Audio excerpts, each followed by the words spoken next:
una gran varietat d'activitats de diferents tipus. Clar, també una de les coses que m'agradaria saber, perquè de la vostra impressió, és a quin ritme han arribat, o si han arribat aquesta barbaritat d'activitats, perquè una cosa pot ser la impressió que jo tinga com a membre del comitè organitzador i altra cosa és la realitat, en aquest cas, dels professionals de la docència. Què és el que s'ha fet fins al moment? Vaig a presentar uns quants projectes que ja estan finalitzats. Per exemple, un d'ells ha sigut el projecte IACO, el Quantes Estrelles Ves, que ha sigut organitzat per la Societat Malaguenya d'Astronomia, que ha consistit en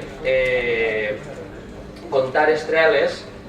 Tota la gent que participava comptava les estreles que veia des de la seva posició, i això el que s'intenta fer és un arxiu de veure la contaminació lumínica en tot el país, que és un dels fonaments més importants de l'any internacional de l'astronomia, que és la lluita contra la contaminació lumínica, com molt bé també diu el lema per un cel fosc d'aquestes jornades. En aquests moments s'ha acabat ja el que és el compteig i està en fase d'elaboració de lo que és la memòria definitiva. En aquesta pàgina web podeu trobar quines seran les conclusions i quan es pengen en el seu moment. Una altra de les activitats més fortes que s'ha fet ha sigut les 100 hores d'astronomia que es van fer del 2 al 5 d'abril. Què va consistir? Va consistir en un marató mundial, va ser una activitat mundial, de que durant 100 hores en qualsevol part del món sempre hi haguera una activitat dedicada a l'astronomia. I això va ser possiblement fins al moment l'activitat que més ressò ha tingut en els mitjans de comunicació, perquè han hagut activitats a qualsevol punt del planeta. Jo d'elles, de totes les activitats, vaig a destacar-ne dos en concret. Una és la que ha sigut la primera festa d'esteles i una altra la volta al món en 80 telescopis. Bé, la volta al món en 80 telescopis va ser en una retransmissió online en directe durant 24 hores seguides des dels telescopis més importants de tot el planeta. A Espanya es van connectar al Roque de los Muchachos en La Palma, a Izaña, en el Teide, en Tenerife, en Almeria i en Granada. I també es va connectar a lo que són, no a satèl·lits, sinó a lo que és el Centre Europeu de Control d'aixòs satèl·lits que està a Madrid. Això en quant a la volta al món en 80 telescopis, que va ser una activitat que va estar molt seguida. L'altra activitat va ser la primera festa d'estreles, que va estar organitzada per les agrupacions astronòmiques d'Espanya, que són moltes, i a la nostra província en tenim moltes també, i el resultat també va ser magnífic en quant a número i en quant a ressò. Les estadístiques diuen que van fer més de 106 activitats arreu de tot el país i que es van treure al carrer més de 530 telescopis. Encara en queden dues festes més. Una possiblement no la podreu fer en els instituts perquè estarem de festa, que és la del 12 d'agost, que és la famosa, però una altra estan decidint de fer-la sobre el 21 de novembre, que normalment sempre coincideix en el que és la Setmana de la Ciència, aprofitant el que és la Setmana de la Ciència. Us convido a que participeu en aquestes dos o en prepareu també vosaltres als vostres centres. Una altra activitat que s'ha fet ha sigut la de la mesura del radi de la Terra, que ha involucrat a 632 centres educatius a tota Espanya. Ha sigut una activitat molt nombrosa i que també ha tingut participació així, a Alacant. Hi ha molts centres, molts dels quals vosaltres esteu així, que heu participat. En concret, han sigut 19 a la província d'Alacant, 41 a la província de València i 7 a la província de Castelló. Crec que ha estat una activitat molt didàctica i que els alumnes s'ho han passat d'allò més bé. El resultat final ha sigut aquest, que suposo que obtindre el resultat correcte seria l'última dels objectius d'aquesta activitat, però com a curiositat s'ha obtès un error del 3%, quin és el radi de la Terra.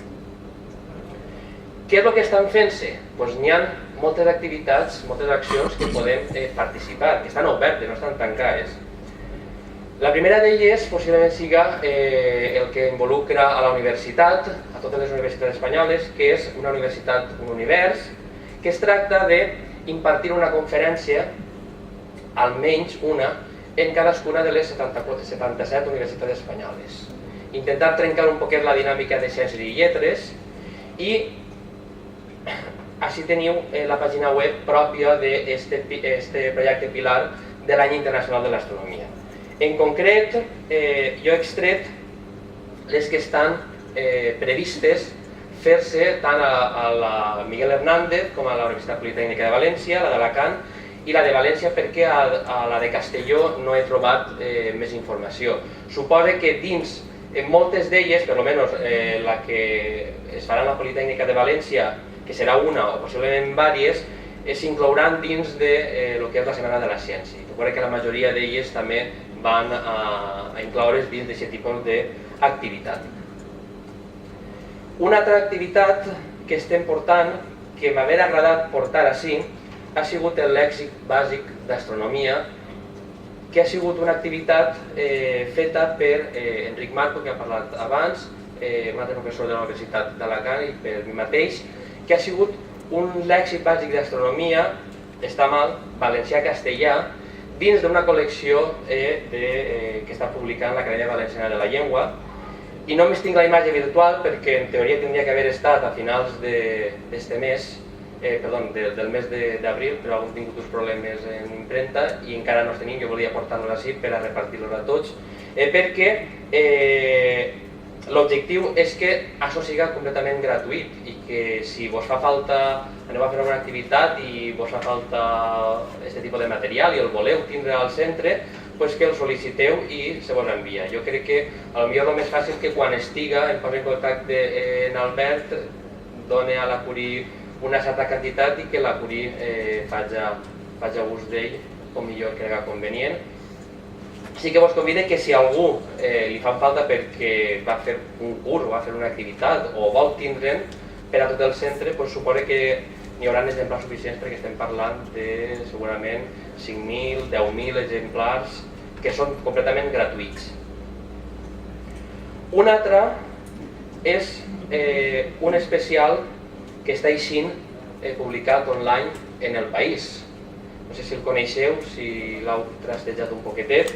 Es tracta d'un especial on hi ha un poc de tot. Hi ha notícies, personatges, entrevistes, vocabulari, activitats, hi ha infografia. I en aquesta activitat, això està online durant tot el 2009, en aquesta activitat podeu participar.